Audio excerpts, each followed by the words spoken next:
পারবে, গুনাহ থেকে বাঁচবে, কিন্তু নামাজ পড়িয়া মিথ্যা কথা বলবে কেন? নবমুসলিম রহমাতুল লিল আলামিনের হাতে একজন নবমুসলিম নতুন মুসলমান হলো। নবীজি বললেন, ঈমান আনার পর প্রথম দায়িত্ব আপনার নামাজ আদায় করবেন। নবমুসলিম নামাজ আদায় করা শুরু করলো। কিছুদিন পর নবীর কাছে অভিযোগ দিলেন ভিন্ন কয়েকজন সাহাবা, পয়গম্বর, অমুক নবমুসলিম নামাজ পড়িয়া বাইরে গিয়া গুনাহ করে। নবীজির আদত, কোনো অভিযোগ শুনলেই কোনো আওয়াজ দিতেন না। একবার বলার পরে, দুইবার বলার পরে, তিনবার বলার পরে নবী তার জবাব দিতেন। একবার অভিযোগ দিলেন, কোনো আওয়াজ নাই। দ্বিতীয়বার আবার অভিযোগ দিলেন, কিছুদিন পরে এবারও কোনো আওয়াজ নাই। এই মোবাইল বড়দোয়া দিব তোদের জন্য, দিলে কিন্তু সাইজ হয়ে যাবে। কারণ আমার আমিন কবুল না হইলেও এই ময়দানে বহু আমিন কবুল হনেওয়ালা লোক আছে। গুনাহ ছাড়বি না? তোর বাপের লাগে মান্নত করে আইছো যে আকাম কইরা জাহান্নামে যাবি, এতবার বলার পরেও কি লজ্জা হবে না?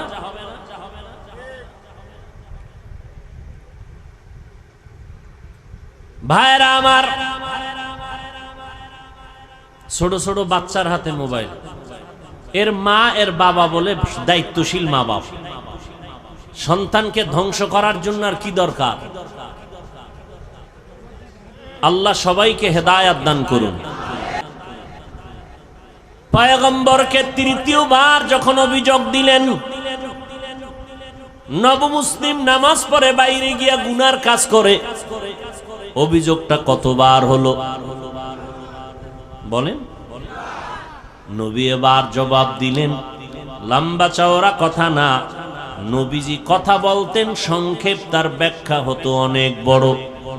নবী অল্প কথায় বলে দিলেন, সাহাবায়ে কেরাম কিছুই বলবেন না, তার নামাজ যেদিন ঠিক হয়ে যাবে সেদিন সে গুনাহমুক্ত হয়ে যাবে।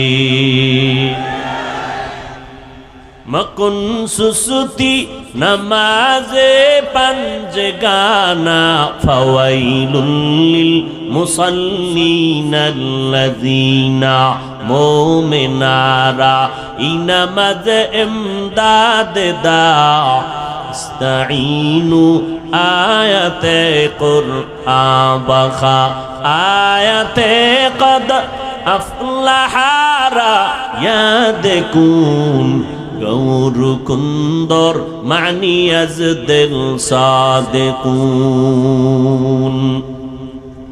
ভাইরা আমার, নবী জবাব দিলেন অল্প কথায়, যেদিন নামাজ ঠিক হবে সেদিন গুনাহমুক্ত হয়ে যাবে। তাহলে নামাজ পড়িয়াও গুনাহ করে, কারণ কি বুঝলেন? কি বুঝলেন কারণ? নামাজ ঠিক হয় নাই।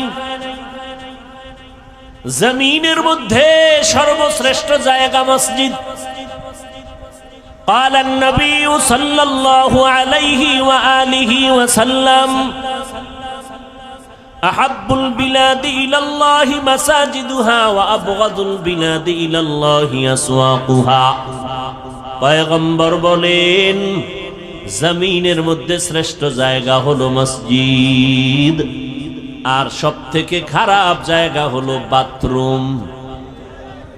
কি ঠিক? বাথরুম কি? বাজার। নবী বাথরুম রে খারাপ না বলে বাজারকে খারাপ কেন বললেন?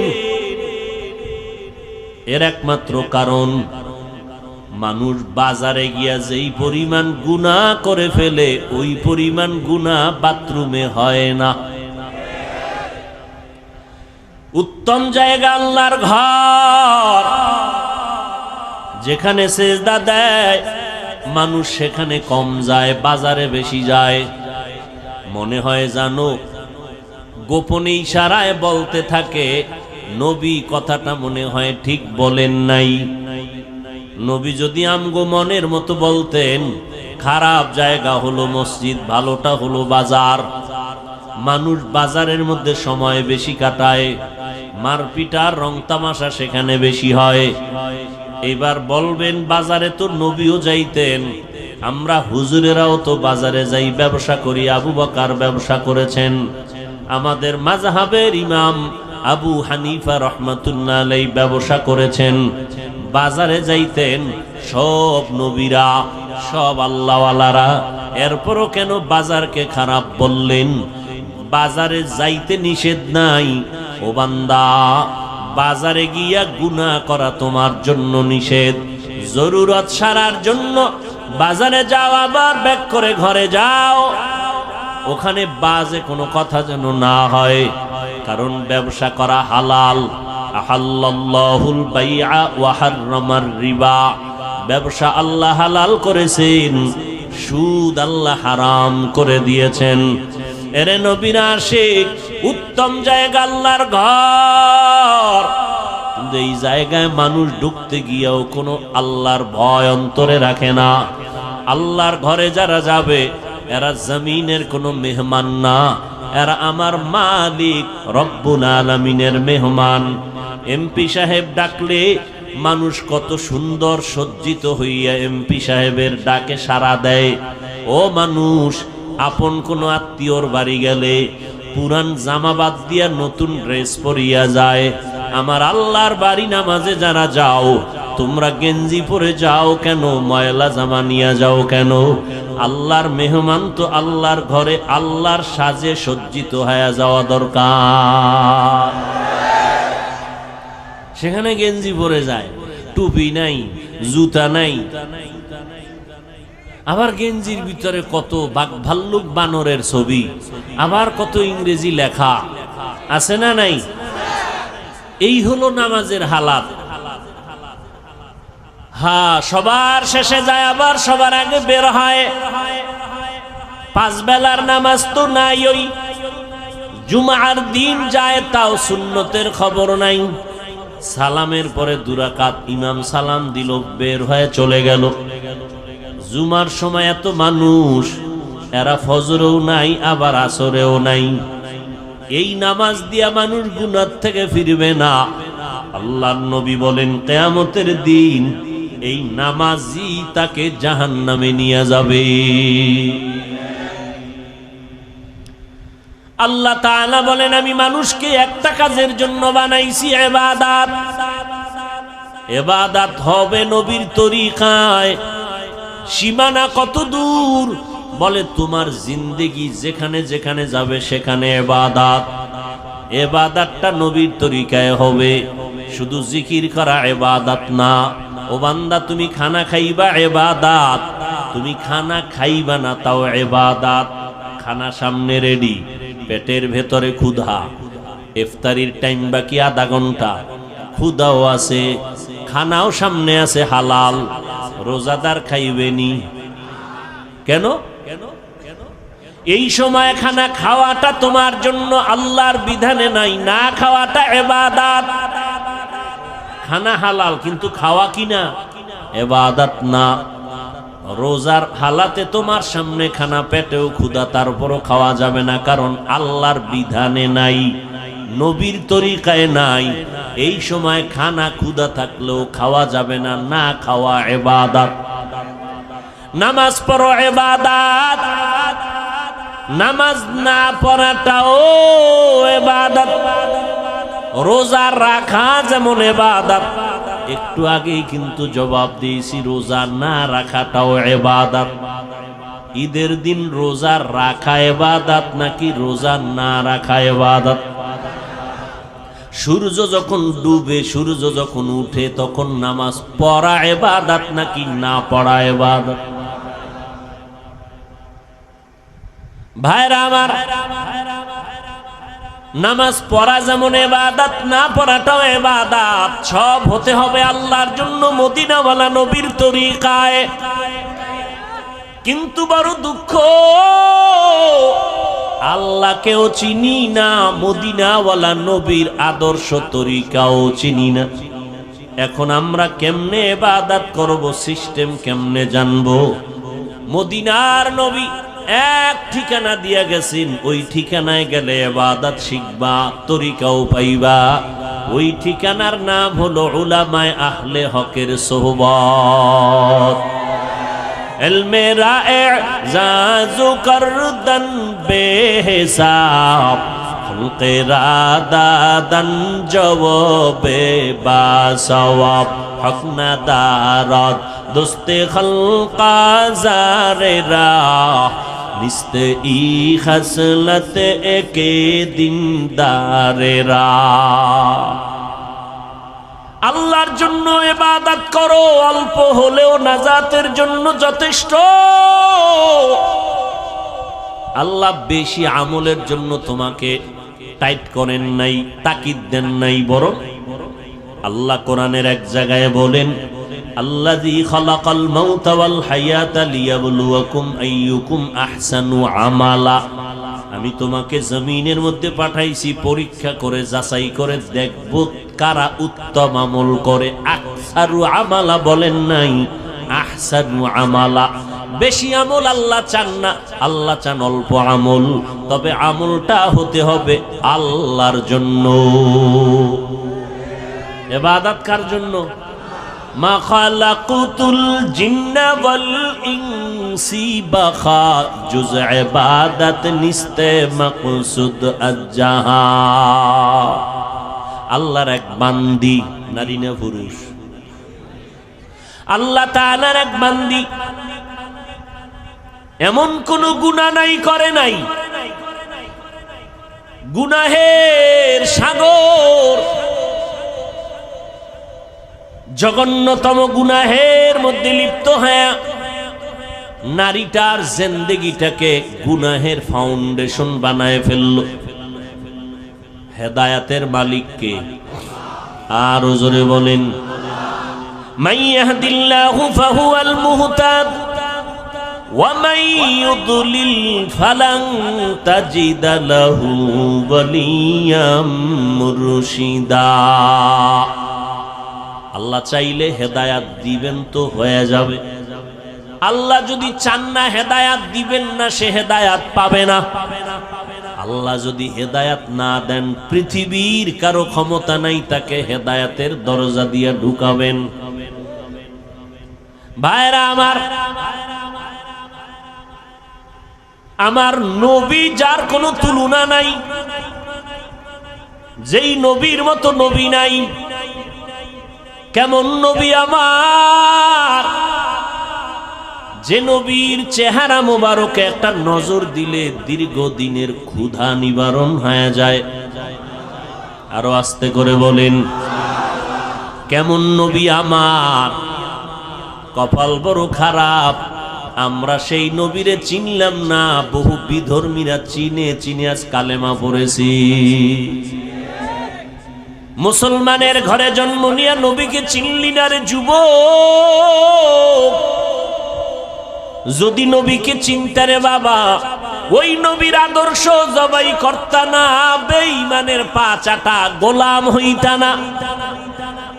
কেমন মায়ার নবী আমার, 23 বছরে এমন এক আদর্শ নবী রেখে গেলেন, কিয়ামত পর্যন্ত নতুন কোন আদর্শের প্রয়োজন হবে না। আমার নবীর আদর্শই পাওয়ারফুল এবং পারফেক্ট, কিয়ামত পর্যন্ত কোনো সংশোধনী লাগবে না। যদি কোনো মুনাফিক আওয়াজ দিয়ে কয় সেই 1500 বছর আগের ইসলামটাকে একটু মডিফাই করা দরকার, সেই মুহাম্মদের 1500 বছর আগের পুরানো আদর্শ একটু চেঞ্জ করা দরকার, জুতা হাতে নিয়ে জানায় দাও রে বেঈমান, তোর বিবেকটাকে পরিশুদ্ধ করা লাগবে, চেঞ্জ করা লাগবে। মুহাম্মদের আদর্শ কিয়ামতের আগে চেঞ্জ করার প্রয়োজন হবে না। এই কোন ইহুদি, কোন খ্রিস্টান, কোন হিন্দু, কোন বৌদ্ধ, কোন বিধর্মী আজ পর্যন্ত বলার সাহস পায় নাই মুহাম্মদের আদর্শকে চেঞ্জ করো। কে পেয়েছে? ইসলামের ব্যানারওয়ালা একদল মুনাফিকরা বলে 1500 বছর আগের সেই ইসলামকে মডিফাই করা দরকার।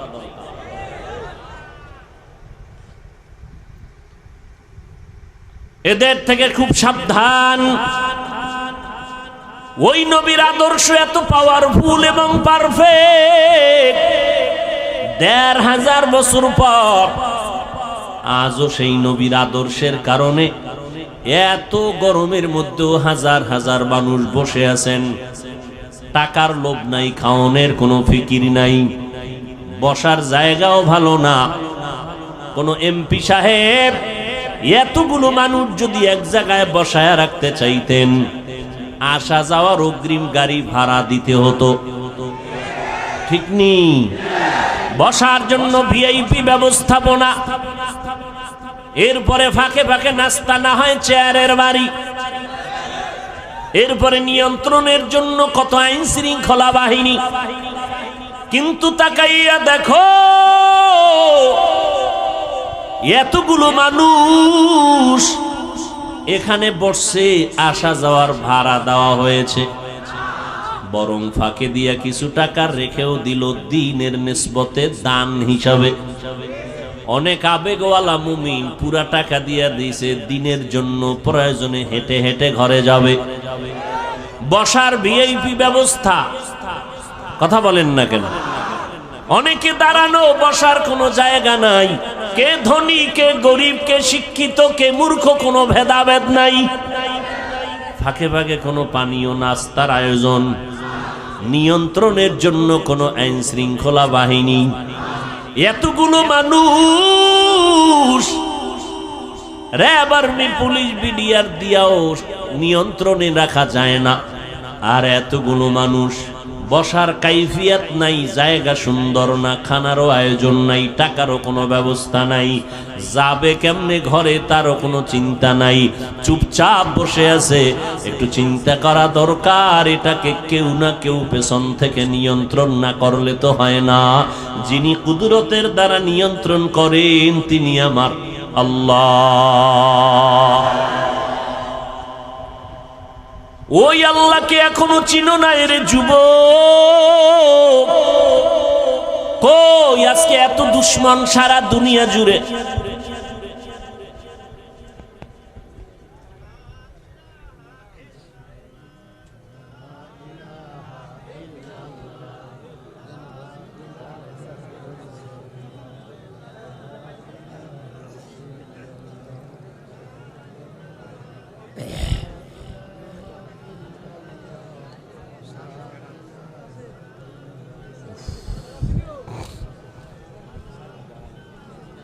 অন্ধকারে পালায় রওনা দিয়েছেন, হাসেন আবার। আমার তো লজ্জা লাগে, আপনার অন্তরে ভয় আসলো না? অন্ধকারে পালায় যাবেন, এটা কোন অভ্যাস?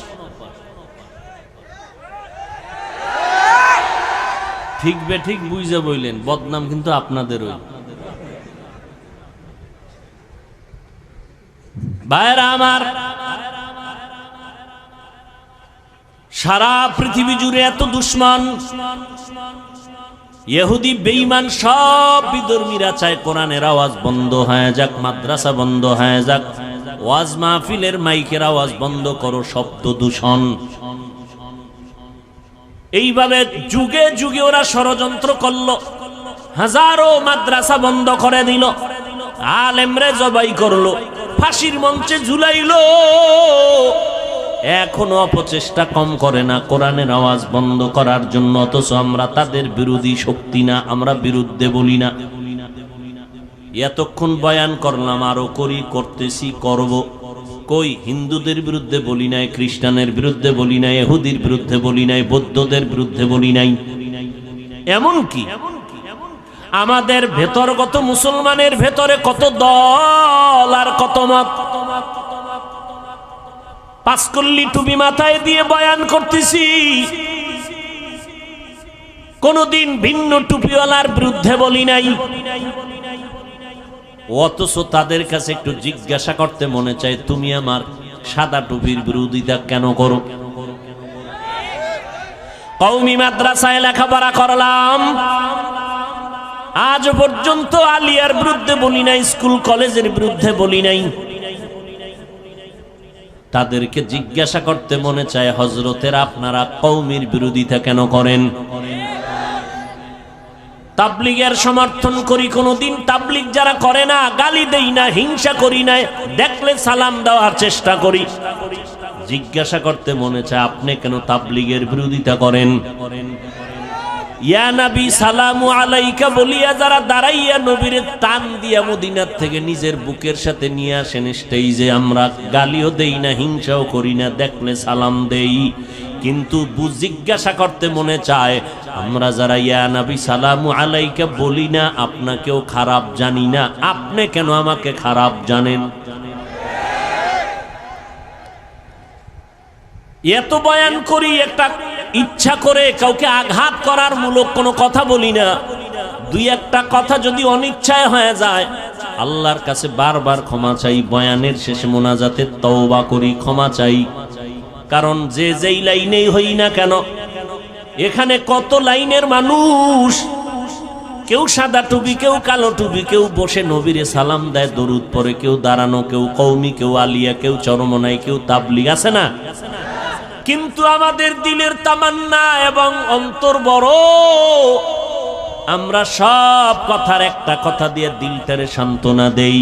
কে চরমনাই, কে উজানি, কে বাহাদুরপুর, কে নানুপুর, কে তাবলীগ, কে কোন দলের মানুষ, কে কোন টুপি পরে জানার দরকার পড়ে না। আমগো জানার একটাই পর দরকার হলো, আমরা যে যেই লাইনে থাকি আমরা সবাই আল্লাহর গোলাম, মদিনাওয়ালা নবীর উম্মত, মুসলমান। কি অন্তরে জায়গা দিতে মন চায় না? না কি পরিমাণ অন্তর লইয়া ঘুরেন যে আমগো মতো বান্দারে দেখলেই শান্তি গরম। কি অন্তর এত ছোট কেন? পুঁটি মাছ খান না? বড় মাছ খাবেন, মাছের মাথা খাবেন, দিল বড় হবে। আমি পাঁচকল্লি মাথায় দিয়ে আপনাকে তো গালি দিই না, আপনার গালি কেন? ও গালি দেওয়া সুন্নত না? কি আপনার পীর সাহেবের সুন্নত না মদিনার সুন্নত?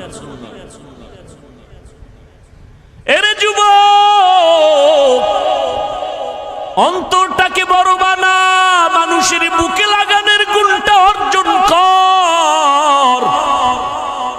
লাথি মারার গুণ তো মদিনার গুণ না, গালি দেওয়ার গুণ তো মদিনার নবীর গুণ না, গালি না দেওয়া মদিনার গুণ। লাথি না দিয়া বুকে লাগাবি মদিনার আদর্শ।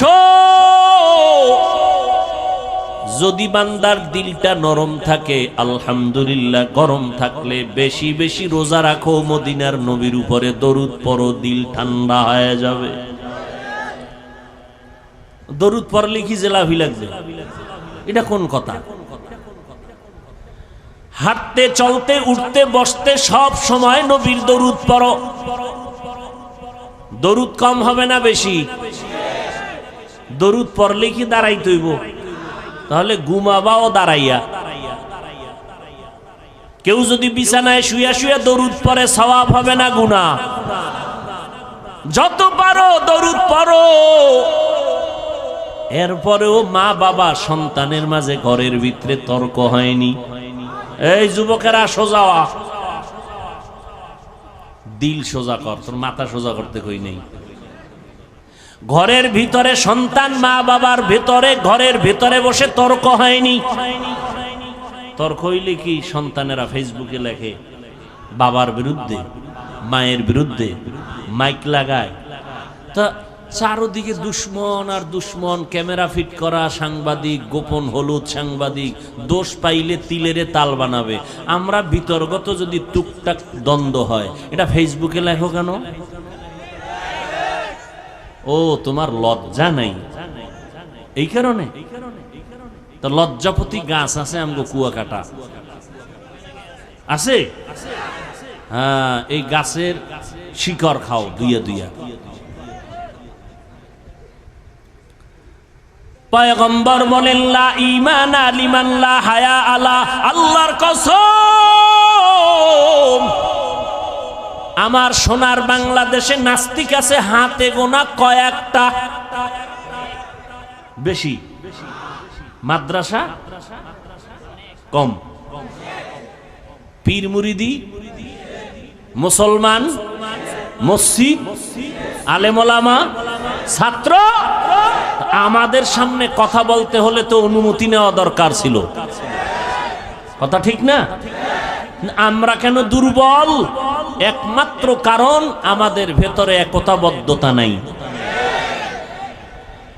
এটাই ইহুদির চূড়ান্ত slogan, divided and rule policy. একটা জাতিকে ধ্বংস করে দেওয়ার জন্য দলে দলে বিভক্ত করে দাও। আর না আজকে আমরা যদি আল্লাহর গোলাম, রসুলের উম্মত, মদিনার নবীর আশেক মুসলমান হিসাবে এক ব্যানারে থাকতাম, এই সোনার বাংলায় টুপিওয়ালাদের সামনে কথা বলতে হলে অনুমতি নিতে হতো। কিন্তু টুপিওয়ালার বিরোধিতা হিন্দু করবে কখন? তুমিই তো করতেছো। ইমামের পিছনে নামাজ পড়া বাইরে গিয়া ইমামের বিরোধিতা করে, এরকম মুসলমান আশেক নাই? কিতনা বড় নিমক হারাম। আবার বাবায় মরলে কয় হুজুর আইয়েন একটু দোয়া করেন, আছে না নাই? আল্লাহ হেদায়াত দান করেন। ও যুবক, তুমিও মুসলমান, আমিও মুসলমান। তোমার আল্লাহ আমার আল্লাহ আলাদা না, এক। তোমার নবী আমার নবী এক, তোমার কোরআন আমার কোরআন এক, তোমার কাবা আমার কাবা এক, তোমার ধর্ম আমার ধর্ম এক। তুমি আমি দুনিয়াতে আসছি এক। নাকি লঙ্গি ভরে আসছো? বিদায় বেলাও সিস্টেম হবে এক। কাফন হবে কয়টা? কথা কয় না। কালার হবে আলাদা। তাবলিগলাদের কাফনের কালার আলাদা। এই দেশে নামদারি সুন্নি যারা, তাদের কাফনের কালার হবে আলাদা, কালো। কাফনের সংখ্যা 3টে, কালারও সবার এক। কে তাবলিগ, কে চরমনাই, কে ওয়াহাবি, কে সুন্নি, কে কওমি, কে আলিয়া, কে আওয়ামী লীগ, কে বিএমপি, কে এমপি, কে মন্ত্রী, কে ধনী, কে গরিব, কে মাওলানা, কে মুফতি, কে বক্তা, কে শ্রোতা। কাফনের ভিতরে যেদিন ঢুকবি সেদিন দেখবি বাহাদুরি আর সে। কাফনের উপরে লেখা থাকবে পিসা হুজুরের লাশ। হ্যাঁ, শেষ বাহাদুরি, সব শেষ। কাফনে ঢুকছো, কার লাশটা ফকিন্নির, কারটা ধনির, কোন লেখা আছে? এবার কবরের সাইজও হবে এক।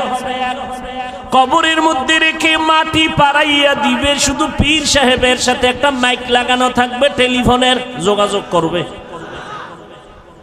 কবরের ভিতরে একটা ব্লুটুথ সিস্টেমের মেশিন থাকবে যোগাযোগের জন্য। হ্যাঁ, সব কবরের সাইজও সমান। মাটি দিয়া যখন সবাই বিদায় হবে, 2জন ফেরেশতা সবার কবরে আসবে। পীর সাহেবের যেই প্রশ্ন করবে, মুরিদেরও সেই একই প্রশ্ন করবে। হিন্দু, বৌদ্ধ, খ্রিস্টান সবার বেলায় প্রশ্ন 3টা, সব একই প্রশ্ন, কমন প্রশ্ন। রবের পরিচয় দাও, ধর্মের পরিচয় দাও, রাহমাতুল লিল আলামিনের পরিচয় দাও। তুমি কয় টাকার মালিক, কত এলেম ওয়ালা, জানার দরকার। প্রশ্ন 3টা। পরীক্ষা চলতেছে না ছেলেরা এখন? ও যুবক, দুনিয়ার পরীক্ষার প্রশ্নপত্র ফাঁস হইয়া গেলে আগুন জ্বলে সবার অন্তরে। প্রশ্নপত্র ফাঁস হয়ে গেল, পরীক্ষার মান দুর্বল হয়ে গেছে। আমার মাওলার সিস্টেমটা কি তাকায় দেখ রে যুবক। আমার আল্লাহ কবরের 3টা প্রশ্ন ফাঁস করে দিলেন। 3 প্রশ্ন সবাই জানায় দিলেন, আল্লাহ জানায় দিলেন। ও হিন্দু, তোমারও 3 প্রশ্ন, মুসলমান তোমারও 3 প্রশ্ন, প্রশ্ন 3টাই সমান। জানাইয়া দেওয়ার পরেও যদি কবরে গিয়া জবাব দিতে না পারো, একটু চিন্তা কর ফিডার ওজনটা কত কঠিন। প্রশ্নপত্র ফাঁস করার পরেও যদি জবাব দিতে না পারো, জবাব কে দিতে পারবে? যে পারবে সে জান্নাত পেবে, যে পারবে না সে পাবে না। কে পারবে? আমি হুজুর। কোনো গ্যারান্টি নাই, কারণ এই জমিনে জান্নাতের টিকিট পেয়েছেন 10 জন সাহাবা। আবু বকর জান্নাতের টিকিট পেয়ে মরণ পর্যন্ত শুধু কান্নার আওয়াজ। আমি আল্লাহর আদালতে কেমনে দাঁড়াবো, কেমনে হিসাব দিব। ওমর কাঁদতেছেন, উসমান কাঁদতেছেন, ওই অন্ধকার কবরে আমি কেমনে একা থাকবো? হযরত আলী কাঁদতেছেন, অথচ তাদের নামে জান্নাতের টিকিট রেডি। কয়জন? জোরে কও যুবকেরা। রাতের গভীরে কান্নার আওয়াজ, নবী কান লাগাইয়া নজর করে দেখেন আবু বকর তাহাজ্জুদে কান্না করে। জান্নাতের টিকিট পেয়ে যদি কাঁদেন তো আপনার আমার উপায় কি? ও বাহাদুরেরা, এরে পর্দার আড়ালের আম্মা জানেরা আসেনি? এরে আম্মা জান, ওই জাহান্নামী নারী এমন কোন গুনাহ নাই করে নাই। রাস্তা দিয়া চলতেছেন, হঠাৎ করে নজর করে দেখে রাস্তার কিনারা একটা কুকুর পানির পিপাসায় জিহ্বা বের করে কাঁদতেছে। জাহান্নামী গুনাহগার নারীটার অন্তরে মায়া হলো, দৌড়াইয়া গেল পানি আনার জন্য, কিন্তু কোনো পাত্র নাই। ওই গুনাহগার নারীটার পায়ে ছিল চামড়ার মোজা, মোজাটা খুলে পানি নিচে হাতের নাগালে পায় না, মাথায় ছিল ওড়না লাগানো। ওড়নার মাথা মোজার সাথে গিরা লাগাইয়া এরপরে পুপের থেকে পানি উঠাইয়া কুকুরকে পান করাইয়া দিল।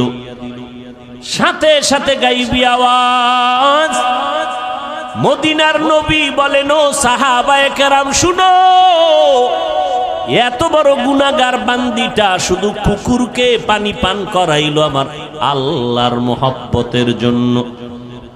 পানিটা পান করানোর সাথে সাথে গাইবি আওয়াজ, ও জাহান্নামী গুনাহগার, তোর জীবনের সব গুনাহ মাফ করে দেওয়া হলো।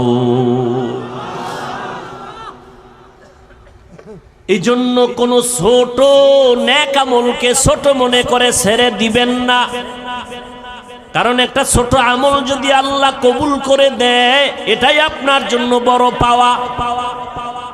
আবার ছোট গুনাহকে গুনাহ মনে করে করবেন না, কারণ একটা ছোট গুনাহে যদি আল্লাহ ধইরা ফেলায় আপনার জীবন শেষ।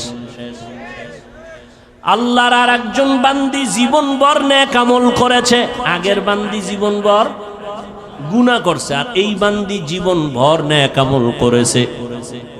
মরণের আগে সামান্য একটা অপরাধ করলো, আল্লাহর ভিন্ন একটা মাখলুক একটা বিড়ালকে ঘরের মধ্যে বাইন্দা খাঁচায় আটকায়া দিছে, নিজেও খানা দেয় না, বিড়ালটা বাইরে গিয়ে খাবে সেই সুযোগও মহিলাটি দেয় নাই। বিড়ালটা খাঁচায় বসে ধুকে ধুকে না খেয়ে মরে গেল। মদিনার নবী বলেন, ও সাহাবায়ে কেরাম, মহিলার জীবনের এত নেক আমল এই সামান্য একটু অন্যায়ের কারণে আল্লাহ সব আমল বরবাদ করে মহিলাকে জাহান্নামী বানায় দিছে। একটা বিড়ালকে কষ্ট দিলে যদি এই অবস্থা হয়, ও মানুষ, তুমি মানুষ হইয়া মানুষকে কিভাবে কষ্ট দাও? মানুষের ইজ্জত নিয়ে কেমনে তুমি সিনিমিনি করো? মানুষের ইজ্জতের উপরে কেমন হামলা করো? আমার আল্লাহ তো বিচারক আছে, তোমার এত পেরেশানি কেন? সাধারণ মানুষের ইজ্জত নষ্ট করো, সেখানেও কিছুটা চিন্তা করার সুযোগ আছে, কিন্তু আলেমের ইজ্জত নিয়ে যদি টানাটানি করো তোমার উপায় কি হবে রে বাবা? আল্লাহ তাআলা সব কথার একটা শেষ মুহাব্বতের ডাক দিয়া বলে, বান্দা এত কথা শুই না ভয় পাইস না, আয় তওবার দরজা দিয়া ঢোক। 70 বছর পর্যন্ত যদি গুনাহ করো, তওবার মতো যদি একটু তওবা করে চোখের পানি ছেড়ে দাও, আমি তোর 70 বছরের গুনাহ একটা সেকেন্ডে মাফ করে তোরে পবিত্র বানায় দিব। ও যুবক, ও পর্দার আড়ালের আম্মা জানেরা, কয়দিন আর বাহাদুরি করবেন? আপনারাও মা, নবীদের মাও যারা ছিলেন তারাও মা, সাহাবায়ে কেরামের মাও মা, আপনারাও মা। খাদিজা রাদিয়াল্লাহু আনহা নবীর স্ত্রীও মা, আপনারাও মা।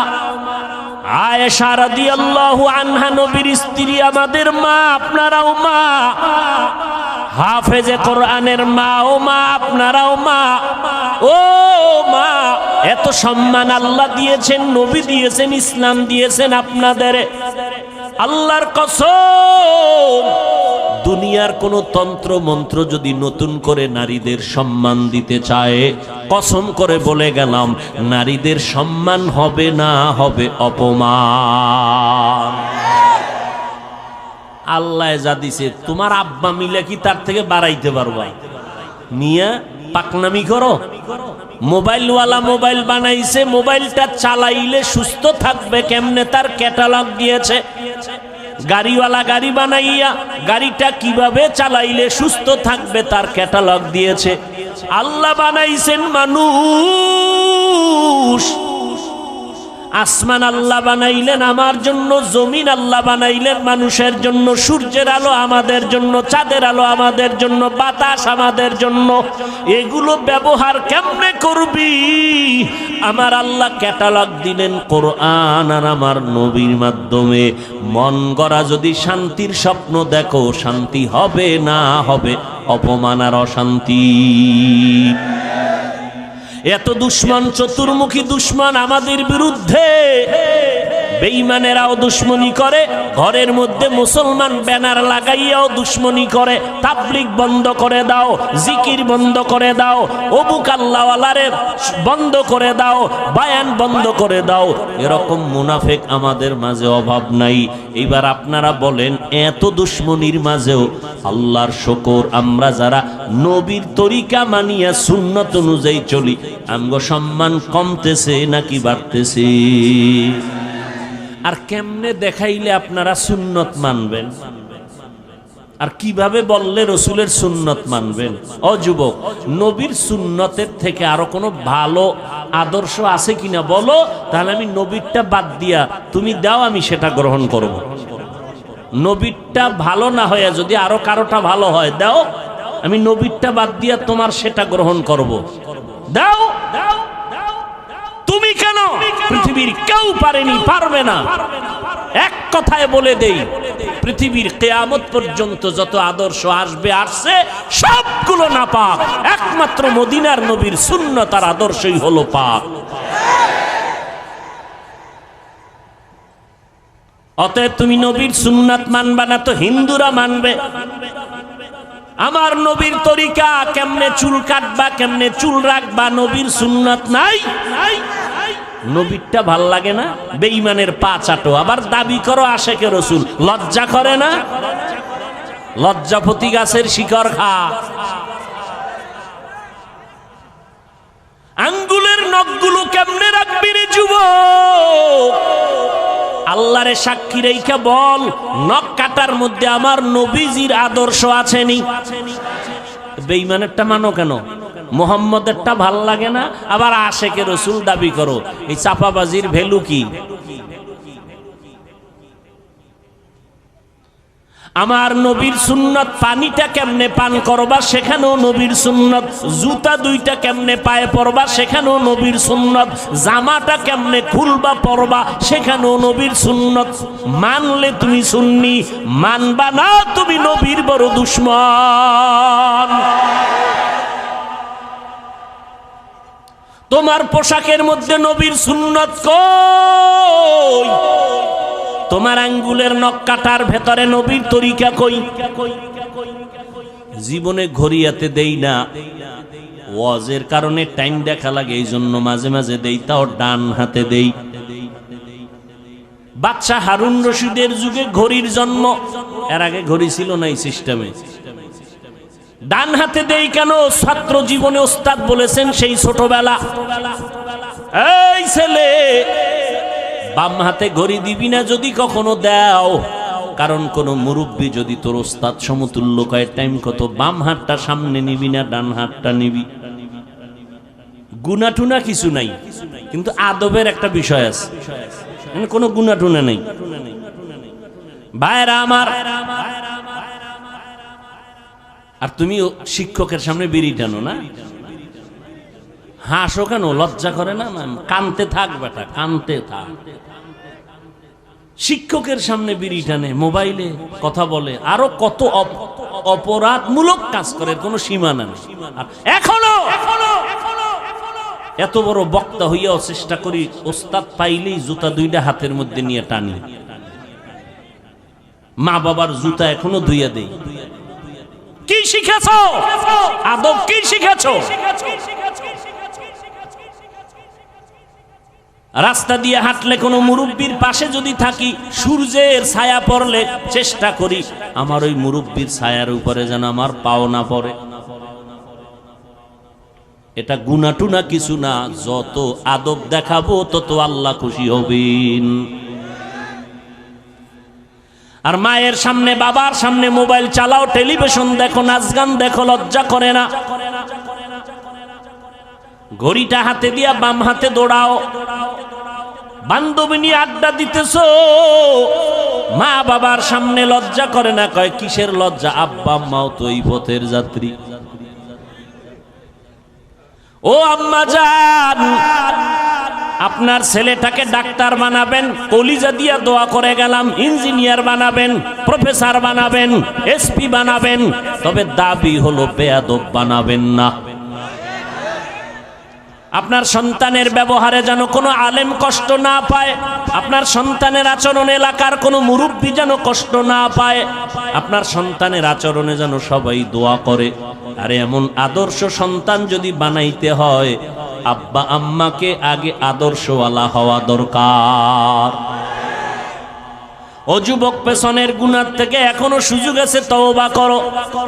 নবীর তরিকার মালা গলায় লাগাও, দাড়িটা লম্বা করো, 5 বেলার নামাজ পড়ো, মা বাবার খেদমত করে দোয়া নাও, আলেম ওলামাদের দোয়া নিয়ে আমল শুরু করে দাও। তোমার মতো যুবক, আমি বলি না আমগো মতো হুজুর হও না, একবারও না।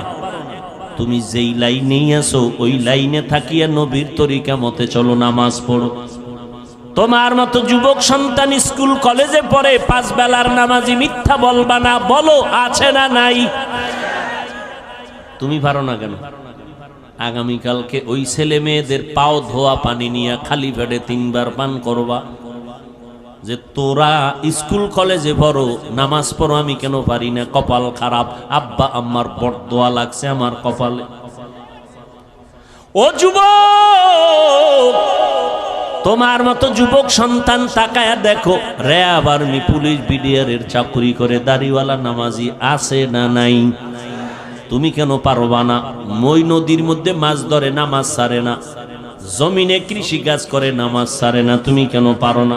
এরে আম্মা জান, আপনার মতো কত মা এলাকায় দেখবেন এখনো 5 বেলার নামাজ পড়ে, তাহাজ্জুদও পড়ে, নাই? এরে আম্মা জান, কেন আপনি পারবেন না? ভালো সন্তান যদি চান, আপনাকে ভালো হতে হবে। ভালো ফল খাইতে চাইলে গাছকে ভালো করতে হবে, ভালো গাছ থেকেই ভালো ফল আসবে। এরে আম্মা জান, এখনো সময় আছে, তওবা করেন। সন্তানের হাত ধরিয়া বলেন, বাবা আর নামাজ ছাড়বি না, মা বাবারে কষ্ট দিবি না, ওলামায়ে কেরামের কথা মেনে আমল করবি, নবীর তরিকা মেনে চলবি। তোরে আমি আদর্শ ডাক্তার বানাইয়া যেতে চাই, তোকে আমি আদর্শ ইঞ্জিনিয়ার বানায় যেতে চাই। আমি মরিয়া গেলে তুই কোরআন পড়ে পড়ে দোয়া করবি আর মানুষের ডাক্তার হয়ে সেবা করবি। আল্লাহর কাছে দোয়া করেন, তওবা করেন। ও যুবক, আল্লাহর কাছে তওবা করো। গুনাহের কথা স্মরণ করে আমার আল্লাহকে যদি বলতে পারো, আল্লাহ হায়াতের মালিক তুমি, ইজ্জতের মালিক তুমি, মৌতের মালিক তুমি, আজকে থেকে তওবার নিয়ত করে ফেললাম, নবীর সুন্নতের বাহিরে চলবো না, হারাম খাবো না, দাড়ি কাটবো না, মা বাবাকে কষ্ট দিব না, নবীর তরিকার বাহিরে চলবো না, ওলামায়ে কেরামের সুন্দর পরামর্শ নিয়ে আমল করব, 5 বেলার নামাজ ঠিক মতো আদায় করব, যত কষ্টই হোক না কেন আর নামাজ বন্ধ করব না। মোবাইলের গুনাহের থেকে নিজেকে বাঁচাইয়া রাখার চেষ্টা করব। তওবা করার মতো যদি খাঁটি অন্তরে নিয়ত থাকে, আমার আল্লাহ তওবার দরজা দিয়া ডাকতেছেন, বান্দা চোখের পানি ছেড়ে তওবা করো, আমি জীবনের সব গুনাহ মাফ করে দিব। তওবার যদি নিয়ত অন্তরে থাকে, তবে এটাও সত্য কথা, 13টা বছর নবীকে দেখলো, চেহারা দেখলো, বয়ান শুনলো, কালেমা পড়ে না আবু জাহাল। আর ওমরের মতো বান্দা নবীর গর্দান কাটার জন্য আসিয়া কালেমা পড়ে মুসলমান হয়ে গেল। এই জমিনেও কিছু মানুষ এমন থাকবে, কাট্টাস পাথরওয়ালা অন্তর নিয়ে ওয়াজে বৈশা কান্না করে বিদায় হয়ে তওবা করে যাবে, আর নামাজ ছাড়বে না। আবার ওই আবু জাহালের মতো পাথরওয়ালা অন্তর, হাজারো বয়ান শোনার পরেও সে কখনো তওবার নিয়ত করবে না। মন শয়তানের ধোকায় পড়ে বলবে, এত ইবাদত করে কি লাভ, এত সুন্নাত মানিয়া কি লাভ। কপাল পোড়া হইয়া আবার ওয়াজের প্যান্ডেল থেকে বিদায় হবে। তবে যাদের অন্তর তৈরি হয়ে গেছে তওবা করার জন্য, গলায় ছুরি আসলে মরে যাবে, আর নামাজ ছাড়বো না, বেপরদায় চলবো না, দাড়ি কাটবো না, মা বাবারে কষ্ট দিব না, নবীর তরিকার বাহিরে চলবো না, ওলামায়ে আহলে হকের পরামর্শ নিয়ে চলবো। তওবা করার মতো যদি কারো নিয়ত হয়, খাঁটি তওবার নিয়তে দুটো হাত আমার আল্লাহকে দেখাইয়া দাও। আয় আল্লাহ, হাতগুলো কবুল করে নেন, তওবা কবুল করে নেন, তওবার উপরে মজবুত হইয়া চলার মতো তৌফিক দান করেন। আমিন। আলহামদুলিল্লাহি রাব্বিল আলামিন।